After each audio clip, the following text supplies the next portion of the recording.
fine on my own. I don't need love. I don't need money. I just need costumes and Sean Waters. Yes.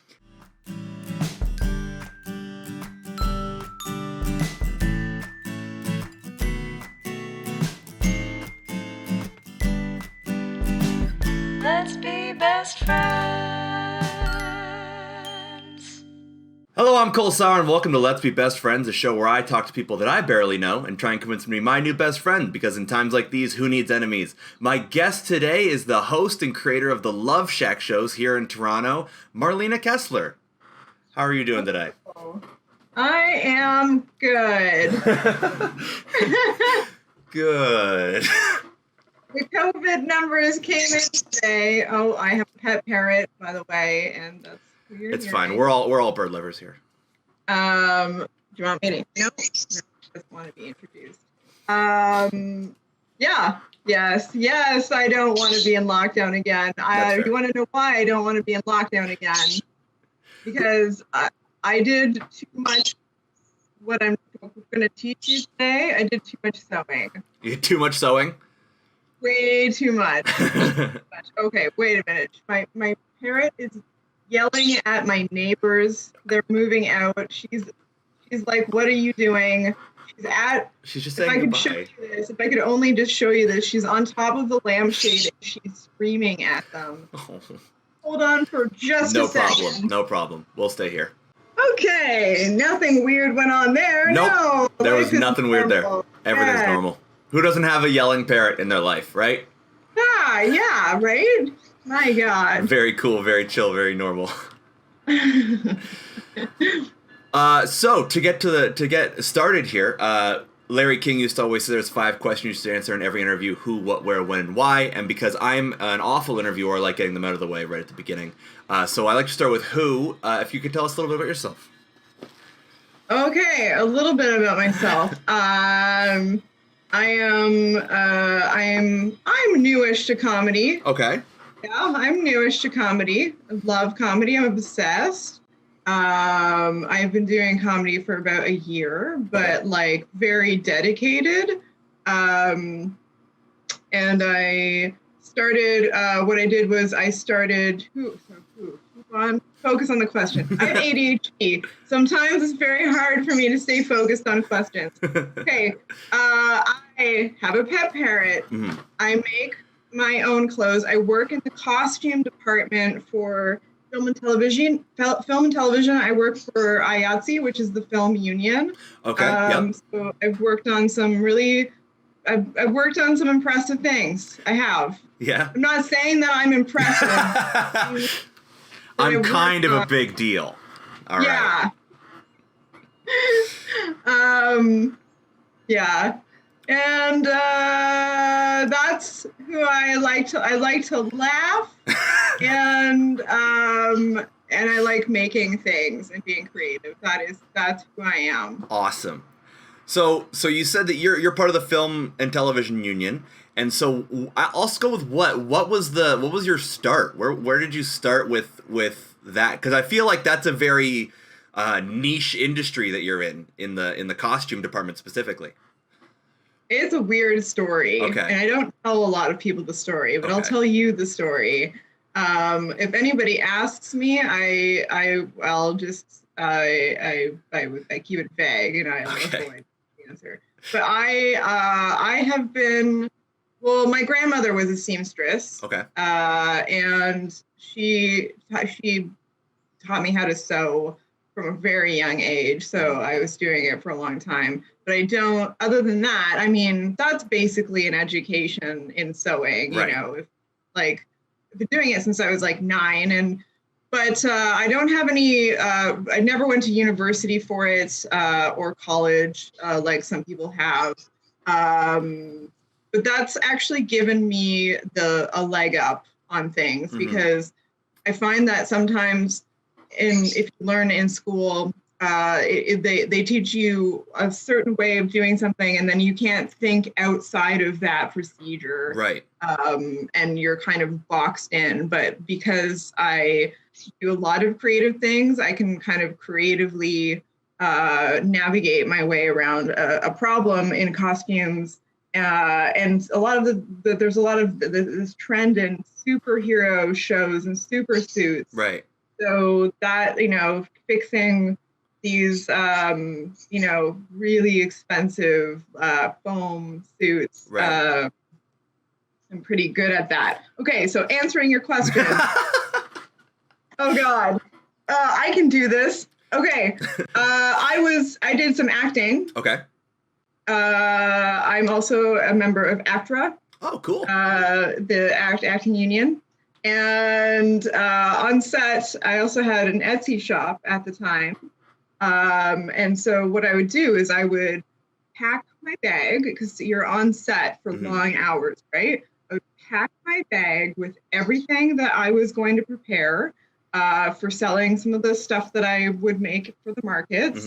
And I would be, I would do it on set. So I would be getting paid to do my creative things, because I'm getting paid because I'm on set. And I would do all of my creative things. And then at the end of the day, I would have a suitcase full of things ready for the market. And they were done. And the costume department would see me sewing. And at the time, there were some members of the costume department that couldn't sew. Wow, really? So, yeah. Huh.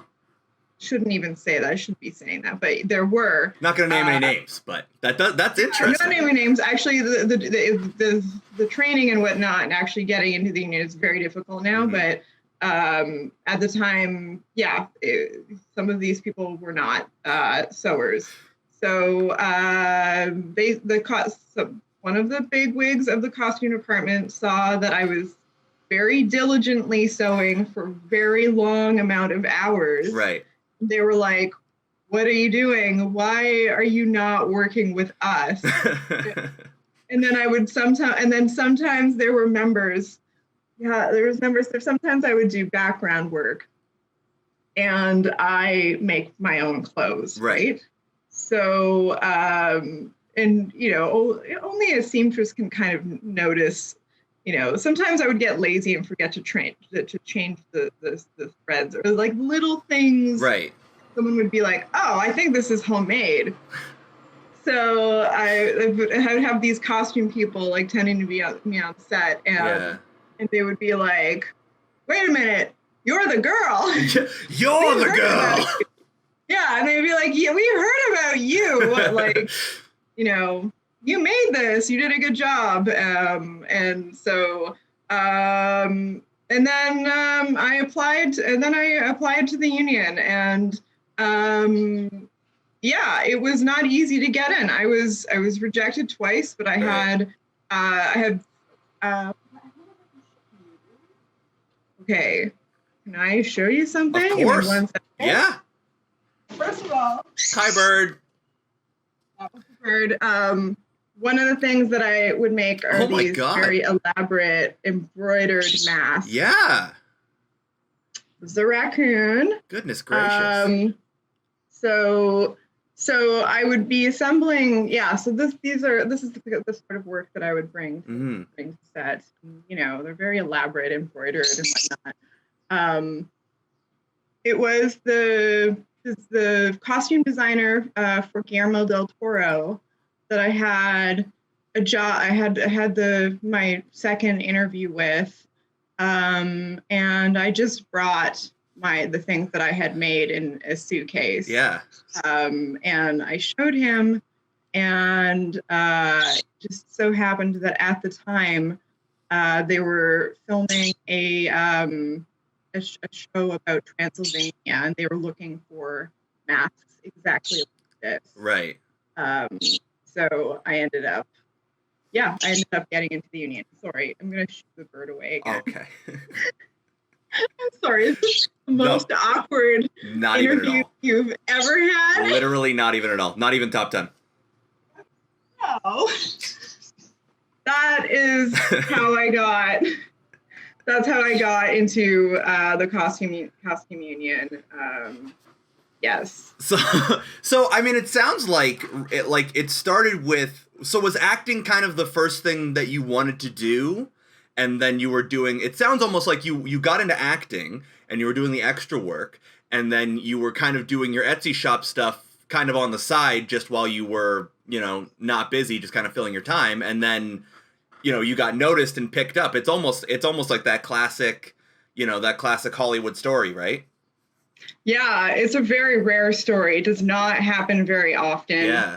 I will say that my work is can be glamorous at times, but 90% of the time it is not. Right. It's about hard work. It's about doing the first job that I ever did for the union. Was working for a movie called Downsizing. Okay. And there were massive amounts of laundry. Ooh. Massive. We were talking massive because it's like that movie had insane crowd scenes. Oh, okay. It's supposed to be from all around this little world, basically. So a lot of, there was, you have to do laundry, and and you have to keep your continuity when you do your laundry. So literally every single thing has to get dry cleaning tags in it. You have to staple it in each garment, the person's first and last name, in case they do reshoots for continuity. So the amount of labor, the costume department is the largest department in film. If you look on a call sheet, you'll see it is it's the most labor. Yeah. Because of the amount of things that we have to do to a costume to make it ready, and all of the extras have to have costumes, and then we have to load trucks full of costumes, and they all have to be intricately labeled, cleaned now, especially with COVID standards. That's true, yeah. To the procedures as far as that go, it's very labor intensive. So it's never a shortage of work really when you're in costumes. And it's interesting because it's one of those things that you don't really think about, right? Is that like I've never thought about laundry when it comes to doing a show, but it makes sense, right? Because like you say, you got to make sure that even though it's just guy number 6 in the background or girl number 3, like if girl number 3 is wearing red in this shot and blue in this shot, then people are going to notice. And I've never thought of that before. That's really interesting, actually. Yeah, it's very labor intensive. I just finished working, not just, but last year, thank God, for this production, Mrs. America, which got nominated for an Emmy this year. Congratulations. Yeah, thank you. I was not at the top of the food chain for that, but you're on the food chain. I was definitely on the food chain. Yeah. And yeah, it was really phenomenal, and like it's the reason why I was able to qualify for CERB and like feed myself during the pandemic. Yeah. So I'm like so grateful for that. Yeah, for sure. I mean, you're basically, you had that kind of once in a million kind of story, and then it ended up really working out for you, and now you're doing the thing you love to get paid. That's the dream, right? That's every comedian or entertainer or creator or anything. That's the dream, right? Especially in times like this when none of us have income anymore. Oh yeah, totally. Well, yeah, we'll see what happens for me because the numbers are real. They're literally calling me, being like, okay, what's your availability? There's a couple of productions that are like looking to see if they can work with you. Yeah. And like, we don't know. Yeah. And I mean, that's gotta feel good too, like getting called. Like I remember the first time I ever got called to do a show or to do anything creative, someone called me to do it. It was like, ooh, you need me specifically. Okay. I don't have to like Facebook message 7 people I don't know to get on a show. Ooh. So I want to start with so you said you started in acting. Was that what you wanted to do, and then the costume stuff was kind of on the side, or did you always think of balancing both? I actually come from a makeup background. Oh, okay. I do, it's so many things. You're Sorry. just juggling. No, that's great. That's very cool. Yeah, I worked in makeup for a long time. I didn't even think about acting, but then there was a couple times where I was doing makeup for a music video and then ended up getting behind the camera and really enjoyed it. And it was like something that I really loved to do in high school. So I ended up, I ended up kind of falling into doing some acting, and I did pretty good for it's not an easy thing to do in Toronto. No, it's not. No, most of the roles that are booked that you get paid for are out of Los Angeles. Yeah. So I did that for a while, but like financially, it was very difficult. For sure, yeah. Yeah, so costumes allows me the freedom to be able to support myself and also have I've also been able to have other creative endeavors while doing that. So like let's say money not being an object, what avenue would you ideally want to be in? Comedy. I would do comedy. I would really? for sure do comedy. Yeah. I think acting was only something that I like and ended up doing because I liked doing funny. I liked doing like skits. I liked but I was too timid to like try to do stand up. Right. And yeah, just then it was actually I was on set with two really funny people. I was on set with Robert Sheehan and I was on set with Tracy Ullman. Oh wow. Okay. Yeah. Because stand-up comedy is not the most glamorous end of the creative spectrum. So talk to me a little bit about that. Like, so you said you're relatively new to comedy, right? And realistically, you have this career set up for you at this point with the costuming stuff. You have a stable income. You've got credits to your name, but then you get into comedy. Talk to me a little bit about that. I love it. It's always challenging. I think it's like you have to be a jack of all trades if you're in comedy, right? And I have all these skills that I can use. I can use costuming in comedy. I can use makeup in comedy. Most of the time you're having to do that all yourself. So these things can support me. Writing, I also wrote a book a couple of years ago. Well, I run a podcast, so.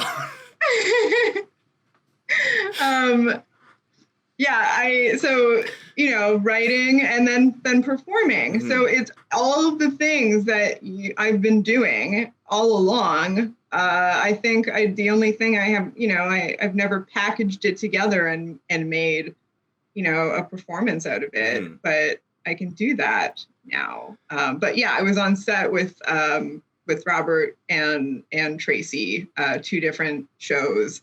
And I was like, so super inspired. And I ended up having a terrible week that week.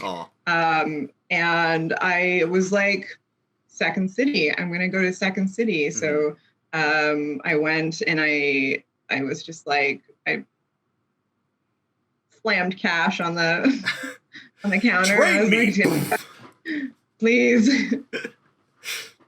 I'm really glad that I did that too. I had a bunch of friends be like, you can't teach comedy. Don't get lessons. Don't get, and I'm like, they were so wrong. Oh yeah. Like, it's so technical, all the things that you need to know. If I went into it blindly, I would have sucked and then gave up and not been able to find reasons on navigating how to, be funnier. Yeah.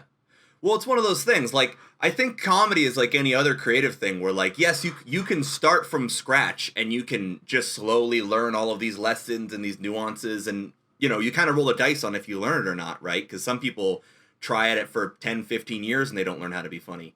But, like, or anything, like, any kind of creative thing. Or if you do go to a course, they kind of give you that baseline, that kind of grounding to be like, here's the basics, then you can go from there. I think it's an invaluable thing to take a course for anything you want, whether it's, on camera, off camera, editing, comedy, anything like that. I think it's a great idea.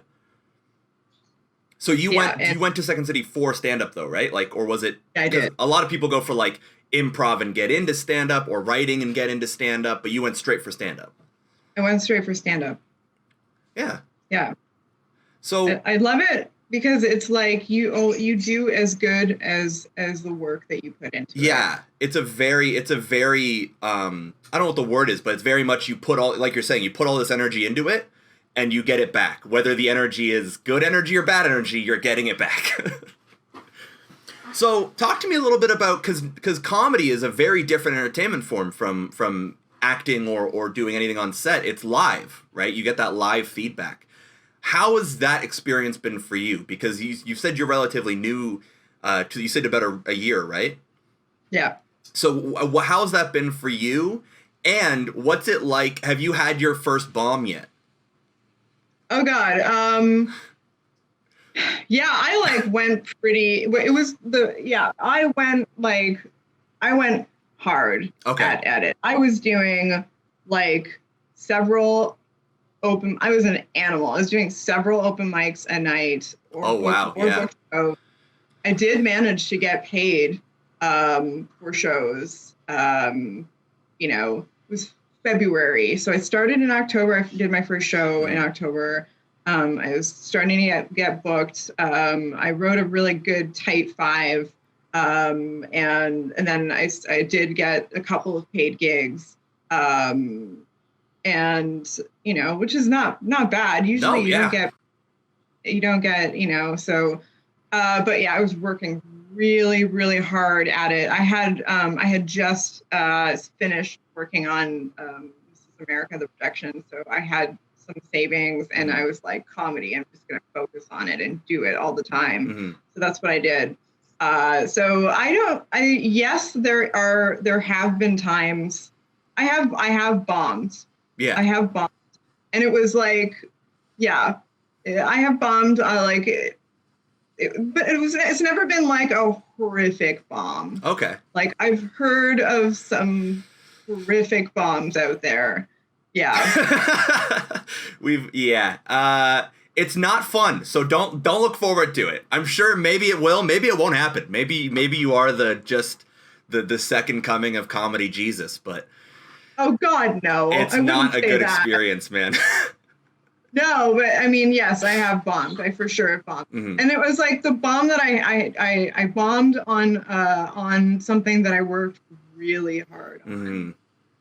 Yeah. I think for me, I tend to be as you can tell, a bit of a storyteller. And it's and that's not easy to do. No, it's not. So I ended up memorizing this 5 minutes of a story that I wrote within 3 days. Very difficult, yeah. Right? And then realizing that there weren't enough laugh lines in it, and going out and doing it and being like, oh God, it's silence. People were engaged, but they're like, we're engaged. It's not comedy though. So it was just working so hard and failing at it. But that's just it. That's the only way you can do comedy. It's a grind and it's unforgiving, but I think it's one of the most rewarding things ever. It is. It's athletic art. It's the only thing that I can describe as athletic art. About getting your reps in, right? Yeah. Get your reps in. Yep. Right? It's competitive, mm-hmm. It really is. Going to the open mics like going to the gym.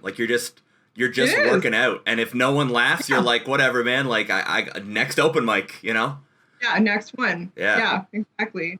So for why, we've gotten to the fit. So for why is a very nebulous question. So I like to boil it down to why do you do the thing that you do? And so for you, I guess, what is it about all these creative things that keep, because you get pulled in all these directions. It seems like you did the acting, you've done makeup, you've done costumes, you're doing comedy, you wrote a book. What is it about all these creative things that just can keep pulling you towards them? I like to stay engaged and like I like to enjoy what I'm doing and to be challenged. And I do actually have ADHD. So that's like, sometimes we have the thing with ADHD is that we don't have a problem with focusing. We just focus on, it's very difficult for us to focus on the right thing at the right time, right? So, I ended up writing a book within 6 months because I was like super fixated on like writing it and doing it. Yeah. So it makes me capable of things that like not a lot of people can be capable of doing because I can get like really, really focused on, and I can get at things that I'm really like really fixated on because will dedicate so much time into doing it. I can get good at those things maybe at an accelerated pace because I'll just get obsessed. I'll just read all of the books that you can. I'll go to all of the classes, do everything. So that's probably why it's my, I would say it's my ADHD. I succeed at all these creative things because I have rampant ADD. I love that as an answer. Yeah. It's funny because I feel like I also have ADD, but my ADD manifests as like I'm gonna try all these things, but fail at each one successively until I find one that I'm good at. Like I'm gonna do a billion things because they all interest me, but also I'm not gonna be that good at them, and I'm just gonna get discouraged and keep trying the one thing that I'm good at. Whereas you, it's like I'm gonna write a book, book written. Yeah. Yeah. I love that as an answer. I'm enjoying this. So we're gonna get into the thing that we're doing here on Let's Be Best Friends. If this is your first episode listening or watching at home, we like to try and make the conversation as fun and natural as possible. So I always ask the guest what's something that they like to do, because I think the easiest way to become best friends with someone is to share a hobby. And so you were talking about sewing, and I see why now. Obviously, I've worked with Guillermo del Toro, so. So we're gonna get into sewing. So what are we gonna start with? I think the easiest thing to start with is there is a particular way that you can sew on a button. Okay. This is a good life skill where it will be good. The best way to sew on a button, in my opinion. Perfect. There are no rules when it comes to sewing, but I feel like that can't be true. There are, well, I mean, there's a million ways to go about a million things, but this particular procedure is the way that I've found works the best. So I'm just gonna, so you got a needle and thread. I have my sewing kit that I purchased specifically for this episode, and I have my needle. I have this thing which makes me feel very professional that I can stick my needle in. I have a thimble. Great. That's good. You should use one of those. My fingers are so tough from sewing, I don't even need a thimble. Yeah, anymore. Honestly, I did the second I bought this and I was unpacking it, have you ever seen do you ever watch The Simpsons at all? Yes. The one episode where Marge like just pokes and bends Yeah. I have that a bit because I used to work in kitchens, so my hands are very thick. Like I don't get burns on them anymore. So I can do the Marge Simpson into the finger. So I've never had to use a thimble before. My mom tried to teach me how to sew, and I was just a little ADHD child. I am realizing that this didn't come with thread though. It didn't come with thread. Which is insane to me. That is a bit insane. Canadian Tire screwed me. That's okay. Do I have thread? You know what? It's fine. I'm going to mime along. Mime along, okay. It's a beautiful audio podcast. So I will... Okay, so you got your thread, you got your needle. Now what do you want is let me get them. Okay. This is like a needle. It's got a pretty big eye. Mine has a very tiny one. So you don't want one with too tiny of an eye. You want one that's like, it's got a bit of space. And the reason why, that's that we're not using just one thread, okay? Okay. So I'm threading the needle. I'm putting one thread through the eye. Okay. And I'm gonna like, I don't know, give it about 10 inches, depending on how many buttons you're sewing on. But usually if you go longer than 10 inches, it's gonna tangle and it's just gonna be not worth it. Yeah, it's just a mess at that point. Yeah, and then, yeah. So I got one. Okay. Through. Then I'm gonna do another. This is why we chose a needle with a big eye. Right, okay. So is this the multiple looping, is this just for button sewing, or is this just a sewing in general? Just button sewing? Well, you could, it would depend. So what this is doing is it's giving you strength and endurance. And because if you're just, here's the thing. If you're sewing something, say you're sewing something on, you're putting a button on a vintage piece of clothing. Sure. Well, that fabric is not the same as it used to be, right? Right. It's a bit more delicate. It's, so you've got to be careful. You don't, and this is something that we do on on period shoots. Right. Major thing we do is that we'll look and, okay, do they need buttons? Do they need, like, what do we need to repair on this, right? So generally, this is a job when we unpack rentals for a movie. We'll be repairing. And so to keep the integrity of that costume piece, we're using, if we were to go with a needle and continuously poke it with one thread, what's going to happen?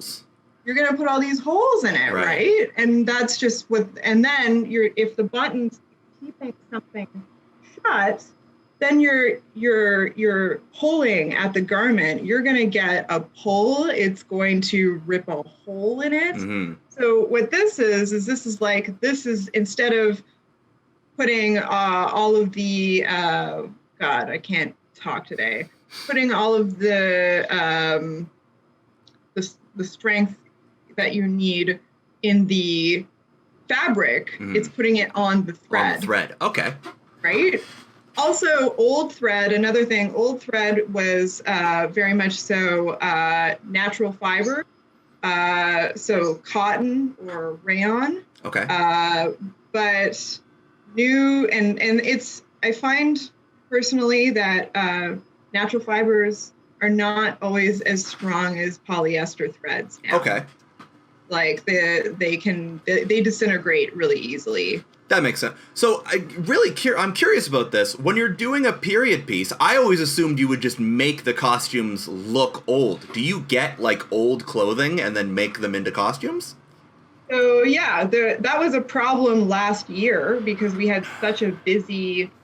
We will rent because I don't know if it will rent. And we'll rent from all around the world. Last year, for some reason, we had a lot of TV and film that were shooting the 1960s. Okay. So the production that I worked on rented from Spain. We rented from Europe. Very cool. Rented from the UK. A lot from Los Angeles. Toronto has about 4 major or more rental houses off the big ones off the top of my head. And they'll deal with just film and television and commercials. Okay. So, like that rental, that costume, it better come back the way it left. It better come back better the way than it left. Like. Yeah, absolutely. And if it doesn't, you will pay. For sure. Yes. So we make a lot of them. We'll custom make. I would say most. Very rarely will we not custom make the main character's clothes. Right. Background, well, obviously that'll be rentals. Yeah. Can't make 200 costumes. For sure. Yeah. So the main characters are getting, that makes more sense. The main characters are getting the custom made, the whole 9 yards, and then the guys in the background, it's like, well, we can rent like 200 vests and that'll be fine. Right. Yeah. And sometimes you can't rent 200 vests.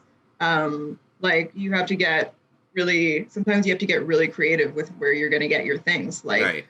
for instance, and we have to be really specific. Like, the show that I did, we had a tuxedo scene. Okay. And so I had to learn, what does a tuxedo look like specifically in 1967? Oh, wow. Okay. Specifically because styles change. Of course, yeah. And how to tie a bow tie. There's a lot of things that a bow tie says about you politically. Really? Oh yeah, absolutely. Double Windsor is like you're more conservative. You're really building a character based on how you're choosing to tie your tie. Dang, I've been doing double Windsor my whole life. Gonna have to learn, get yourself a new. I gotta get myself a new tie.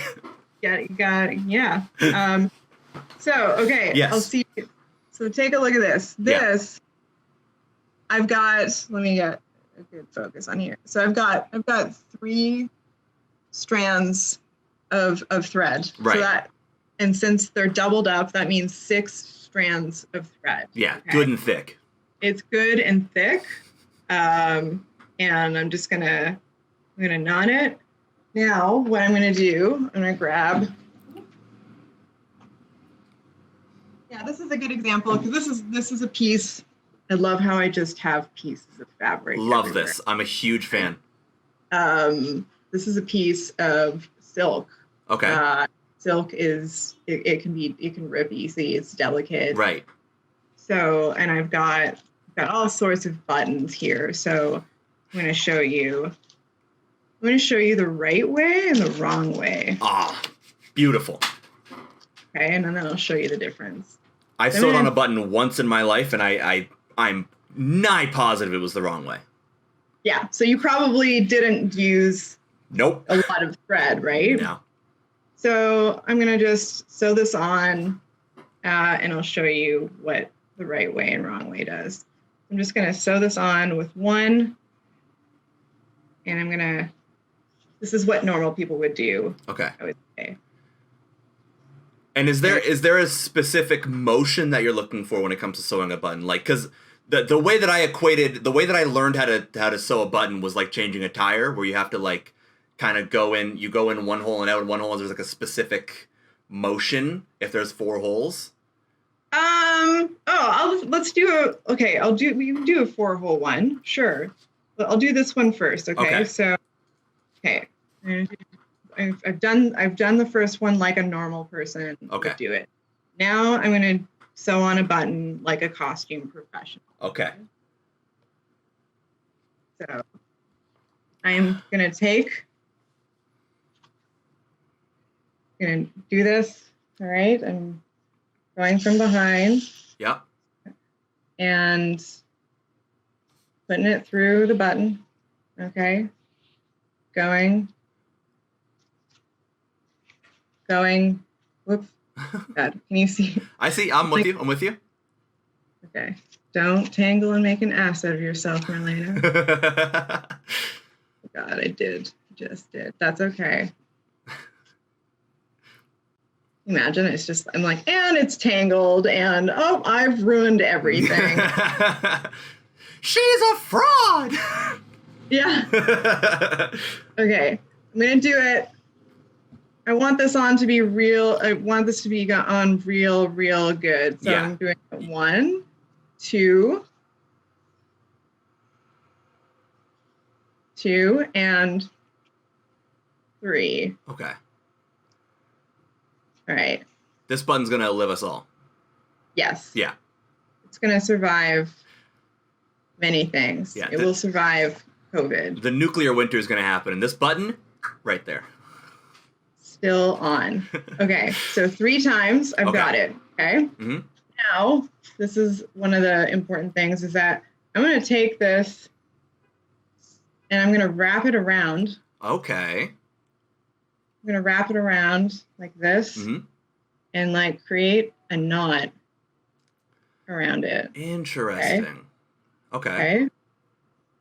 What this does is it's gonna keep it from wobbling. Right.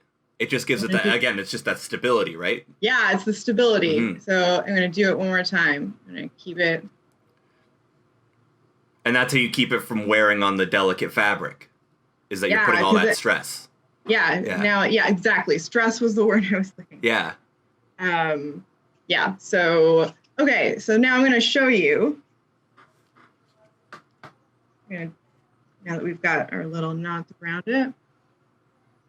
Obviously, you would use the same color of thread as the garment, but I'm showing you this because I want you to see the thread. Okay. Right. So now we've got Regular two button, buttons. all dangly James. Yeah, look at that. Yeah. It's all over the place. Yeah. It's like wah wah sad buttons, right? Look at this. Perky, Like a rock. erect button. Yeah. Which one of these do you want to wear? I've always said I Button. only want erect things on me. Okay. That is how you sew a button on. That is and it's the same way as if you have multiple holes. This is getting I am a child. yes, me too. That's how you sew a button. There we go. That's huge because I remember, again, I've only ever sewn one button in my life. It was actually my dad that taught me how to sew. And so, again, he equated it to like changing a tire. You just got to make sure you go in and out in the right spot. I don't know if you ever change a tire, but you kind of have to go in like a star shape, or else the tire goes on kind of wonky and it's hard to tighten. And so the button was the same thing where it was like you have to go in the bottom and then up in the top right and then down into there and then up in here. Never mentioned anything about wrapping around. That would have made it so much easier. Yeah, because if you don't sew it on properly, then it's just there's gonna be stress on the wrong parts, and then all of a sudden you're gonna have a hole where your button should be. Yeah, and that's really defeating. That's real. I was just about to say it's defeating the purpose. Your jacket's not going to be held on because your button's going to be over here, and the rest of the jacket's over here. Yes, that's going to be a problem for you. Yeah. Yes, and imagine if you had that jacket and you were on a movie. Yeah, that's what I mean. You're out here, especially with the great Marlena Kaesler is sewing your jacket, and it just explodes halfway through the movie. We can't have that. Cannot have that. That would be a damn shame. A damn shame. What else? What else do you want me to teach you? I had this whole bit. I had this shirt with a hole in it that I was gonna fix, but I don't have any thread. So you can teach me whatever you want to teach me. I am a sponge. You've got a hole in it, right? Yeah. Okay. All right. Let's examine this hole. Yes. So I've got this lovely moose head shirt that I love very much. I paid a pretty penny for. This is all a lie.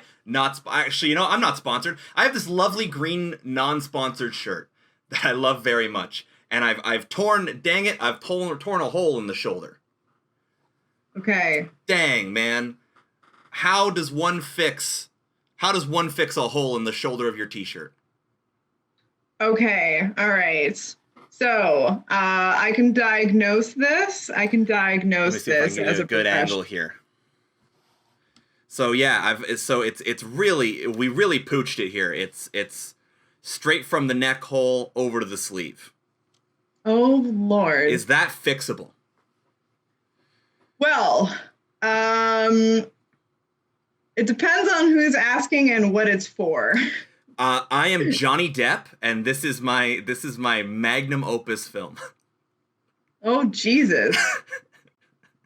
And it has to be that and it has to be that shirt.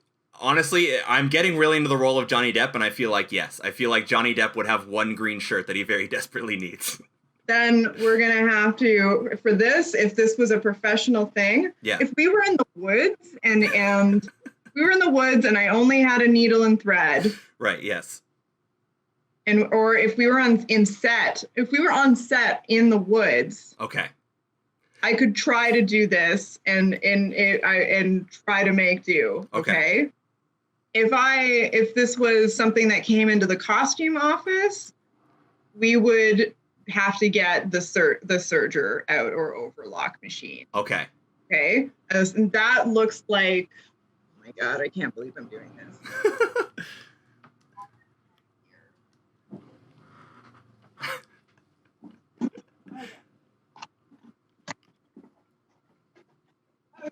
Okay. That looks Holy like crap. this. Okay. Good Lord.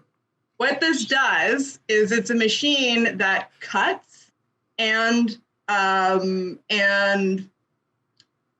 reinforces. It reinforces as it cuts. Okay. So a t-shirt cannot be made without a serger. Okay? Okay. So you really need the special tool for this. Yeah, for a t-shirt, yes. For I should have said something to you specifically about a t-shirt, but yeah, this is like, what it does is it wraps the ends so that they can't unravel because, a t-shirt can unravel and rip easily as you found out. So this is a machine that we use for that. Okay. And it's like, yeah, a serger is used in every single piece of clothing, of modern clothing. Okay. To like keep it together. That's how they sew it together. But okay, if we were in the woods. We're in the woods. We're filming The Revenant 2 starring Johnny Depp, who is me. Oh, Jesus. Why did Depp. I take this job? I'm Johnny Depp. I gave you lots of money. I called him. I said, I need Marlena specifically. I can't do a Johnny Depp impression. I should have chosen a celebrity I can do an impression of. What celebrity can you do an impression of? I have no idea. I feel like it's one of those things that, like, if I'm making a joke and then, like, I just kind of, like, stumble into it.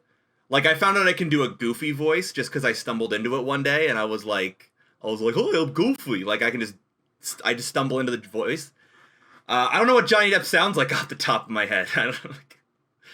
My Johnny Depp is just like the douchey celebrity impression where I need my shirt fixed. It's very important to me. This green shirt has been in my family for 27 generations, and I'm Johnny Depp. Why are you using a British accent? You're not from Britain. Is it to impress women? It is to impress women. I'm very in the role today. I think the Revenant in my head is in Britain. So see what I'm saying about I can't do an impression. No, please keep doing it.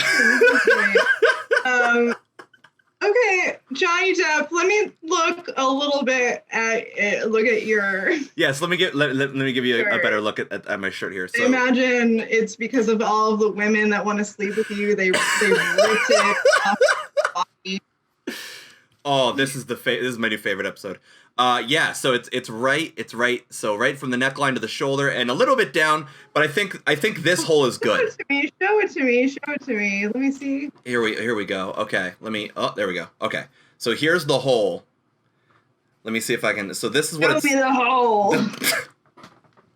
This is what it's supposed to be here. Is oh right, you're not on my camera. That's why. Jesus, I forgot I have two cameras. I'm a professional. I'm so sorry. Here we go. I'm a professional. Okay, so. Okay. So here's the shirt. You'll see that it's supposed to look like this. Right now, it looks kind of like this. Okay. We've got a bit of a Sunday shirt. It's very whole leaf, but tish. So okay. I think realistically, this is the only part we need to fix from collar to shoulder. I think from shoulder down, it's a little sexy. You know, I've got it's almost like a normal hole that you'd get from like a Guess jeans or something. Okay. I think holes are very fashionable.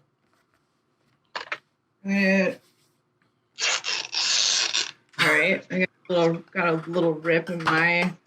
I like that we had both the same solution to getting something prepared. I know. All right. Well, okay, Johnny Depp. I'm going to try my best. But like in the future, like you've got to tell those women to lay off your costume. That's exactly what I'll do. I'll say, hey, listen, let me get into my other green shirts that I love less than this green shirt. Because like, yeah, you gotta put up boundaries with these actors. Otherwise, they're just gonna walk all over you. And listen, Johnny Depp, I don't know who you think you are.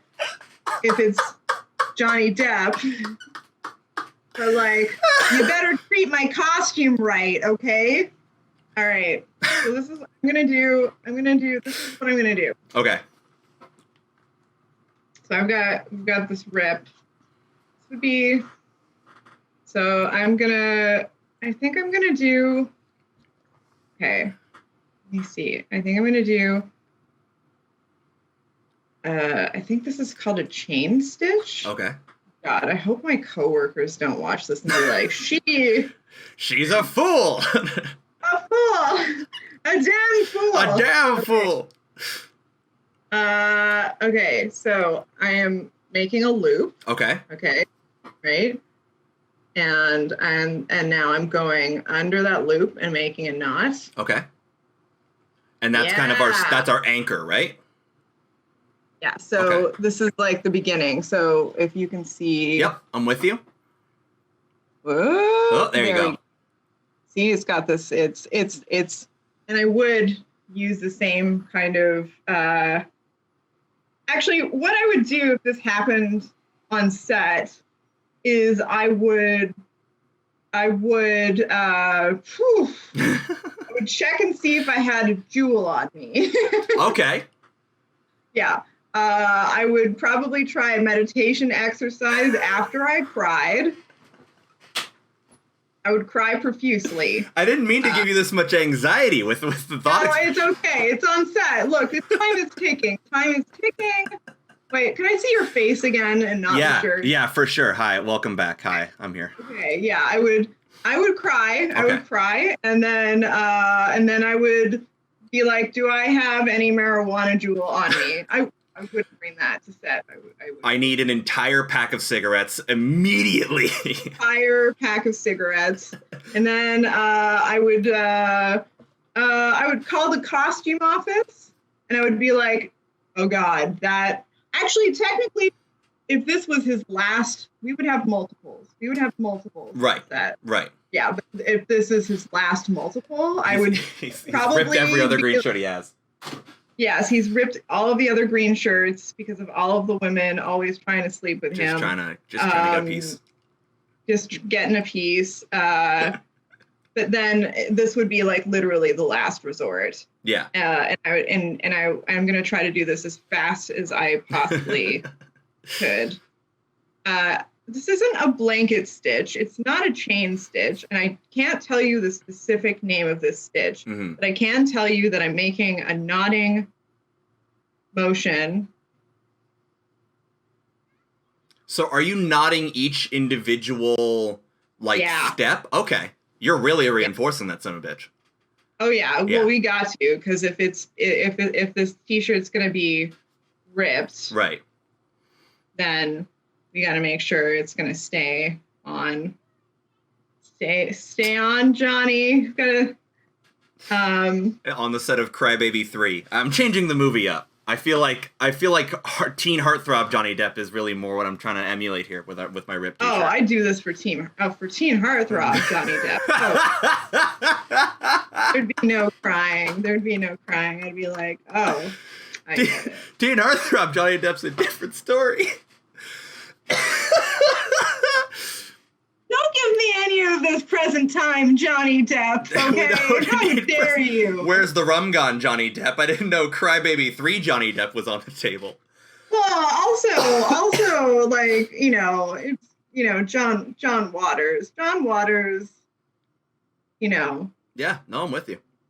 Actually, I would feel even more pressure with John Waters, because I'd really? be like, oh God, John, this production doesn't have a lot of money.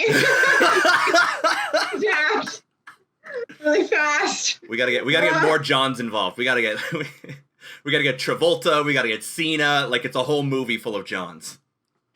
Oh, you want to know something about me? Of I course.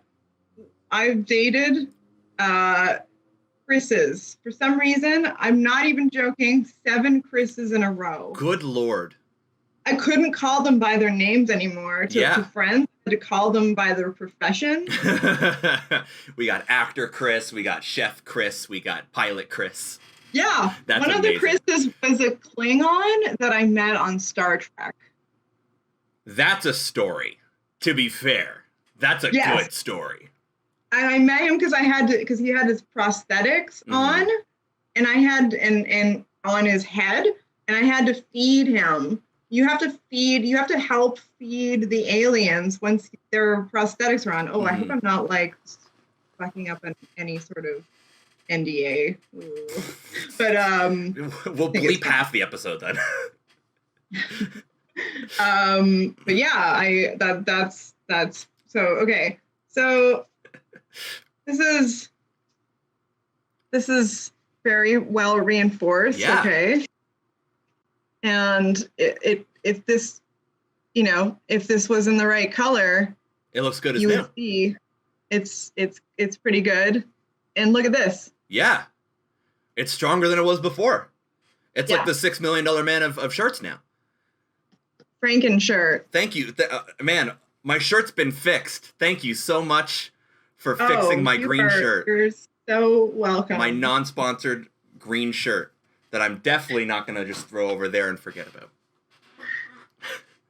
Look, we may do. It was I'm in love with my new green shirt. My good as new green shirt. You learned some life skills today. I did. Yeah. I'm just your father now. When podcasting and comedy don't work out, look out, world.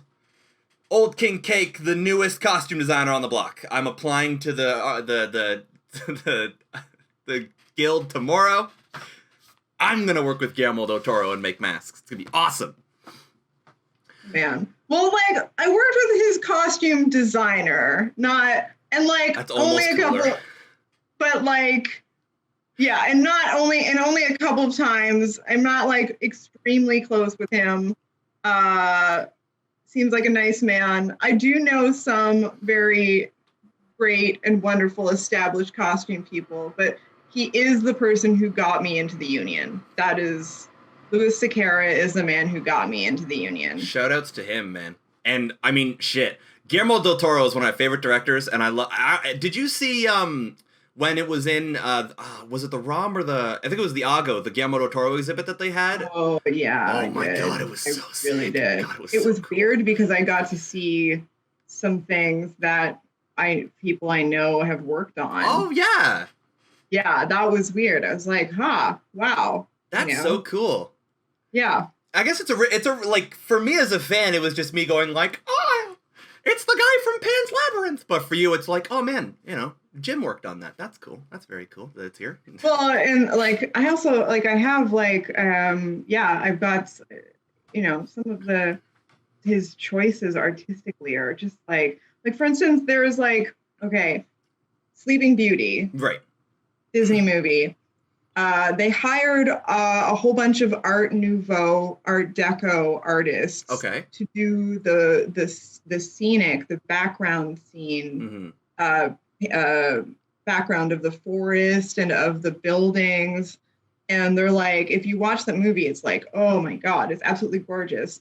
And the name of the painter, I'm gonna mess it up, Elvgren Earl. If you look it up, it's just breathtaking. And he, in that collection, I've always wanted, like, he's like my favorite painter. Okay. I saw the Sleeping Beauty paintings, the background paintings in person. He had Guillermo del Toro had them there, and I was like, I never thought I was going to see this in person. I thought it was going to only be like Google image searches. I was like so grateful. Yes. Marlena, I want to thank you so much for being here. This has been lovely, and we're gonna get into we've been talking for a good amount of time. We're gonna get into my favorite part of the whole show. It's called the lightning round, and we call it. Don't get stressed. I see it in your eyes. Don't get stressed. It's going to be okay. Deep breaths. Hit the jewel. We're going to be okay. What the lightning round is I have a prepared series of this or that questions, nothing too serious. Things like cookies or cake, cats or dogs. I'm going to ask you as many of these as we can get through in 1 minute's time. We're going to compare the answers between you and I and see how close we've become to becoming best friends. Okay. All right. Cool. So it's very low pressure. Fast. Have to do it fast and decisive. Yeah, just whatever comes to your mind. Oh my God, so stressed. It's okay. Don't stress. Don't stress. It's okay. So, if you are ready to go, I'm ready to go. I'm ready. I'm ready to go. In 3, 2, 1. Cookies or cake? Cookies. Cats or dogs? Dogs. Stuffed animals or dolls? Stuffed animals. Pop music or rock music? Rock. Pancakes or waffles? Oh, both. Waffles. Waffles! Hot chocolate or coffee? Coffee. Yes. Morning or evening? Evening. Text message or call? Call. Libraries or museums? Museums. French or Spanish? Spanish. Summer or winter? Summer. Theater or cinema? Theater. Love or money? I don't know. Fucking none of them. I've never gotten either.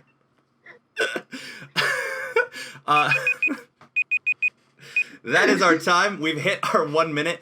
I'll be honest, I think I've heard every answer in the book to love or money. I've never heard neither. I've never heard someone wish for neither.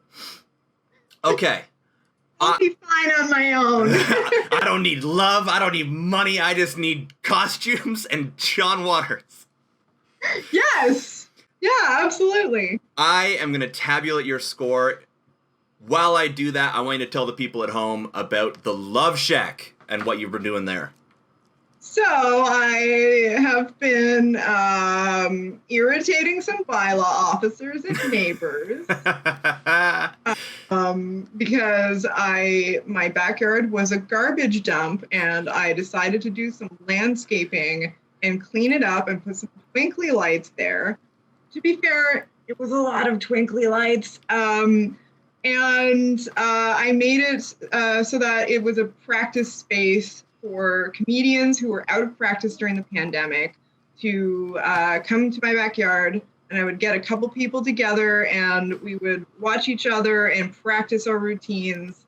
It was a place I endearingly, because it was basically this dilapidated shed that I put twinkly lights on, so I called it the Love Shack. That's what I did with the later half of my pandemic. Mm-hmm. So far, the pandemic so far. So far, yeah. I mean, yeah. It's funny. I don't know if you've listened to any of the other episodes, but your name has come up consistently in the latter half of the episodes. Yeah, well, because the Love Shack opened, and all these comedians who were sick of doing Zoom calls were like, "Oh yeah, the Love Shack is here. We have this again." It really was almost like this. Yeah. It was this place to go. It was like it's a little old place where we can get together. Exactly. It was almost biblical in a sense. It was the going through the desert of Zoom shows so that we can get to the other side of the Love Shack. Oh my God, that makes me so happy. I'm so happy to hear that. Oh yeah. That's one of the huge reasons why I wanted you on, because we've had all these Toronto comedians on. And they keep saying oh yeah, well I'm doing this thing at the Love Shack, and the Love Shack this, Love Shack that, and I kept meaning to just go and check it out, but I'm a very important successful podcast host, so who has the time? Marlena, I want you to know that this has been one of my favorite episodes so far, and I don't just say that. I don't just say that because it's the thing you say as the host. I have laughed harder than I've ever laughed, and I want you to know that the score on the lightning round for you, it's almost a formality. I feel like we've become best friends. But the score you've gotten today is a 9 out of 12. And that's a good grade. Where I'm from, Yeah. that's a good grade. Yeah. Oh, for sure. I'll take that. That is Sure. that is in the higher ranks of grades here on Let's Be Best Friends. So kudos to you. That's on how that. I would rate how cool I am. I'd be like, 9 out of 12. But yeah, Nice. passing. It's a very specific number, but I respect it. Right now, Yes. this is your time. I want you to tell everyone out there at home what you're up to, where they can find you, and what you want them to know. I need to find a boyfriend before second lockdown happens. I've been going on the apps and I've been trying to find one so that I'm not alone during second lockdown. John Waters, if you're listening, please, for the love of God, she needs a boyfriend. Do you know who John Waters is? I do, yeah. He's he's pretty old now, but Yeah, he can probably still go. You don't think? I don't think he's gonna buy what I'm selling. You know?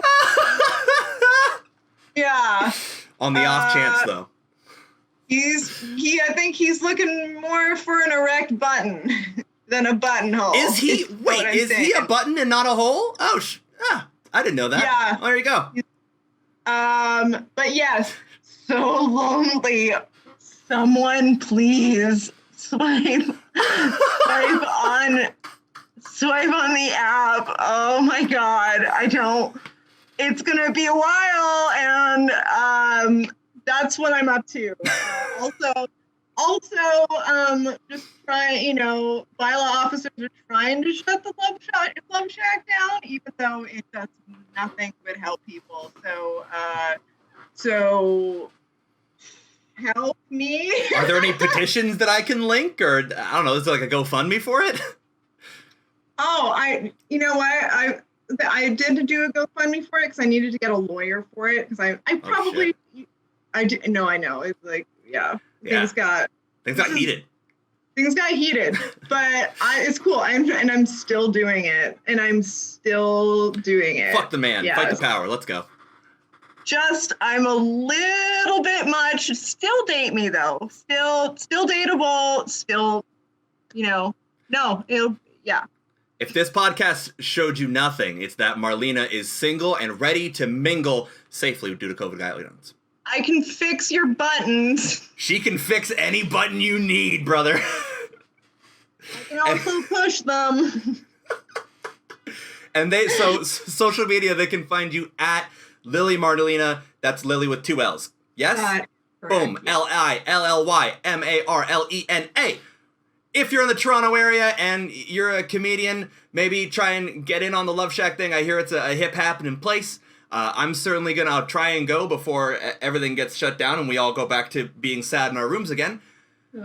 That's all the time, unfortunately, we have for this week. I want to thank you so much, Marlena, for becoming my best friend. I also want to thank all of my best friends listening, watching at home, however you do, YouTube, Spotify, Google Play. I think we're on Apple Podcasts right now. I haven't checked. I just got an email saying that we're on Podster. So if you listen there you go. Now you got that option.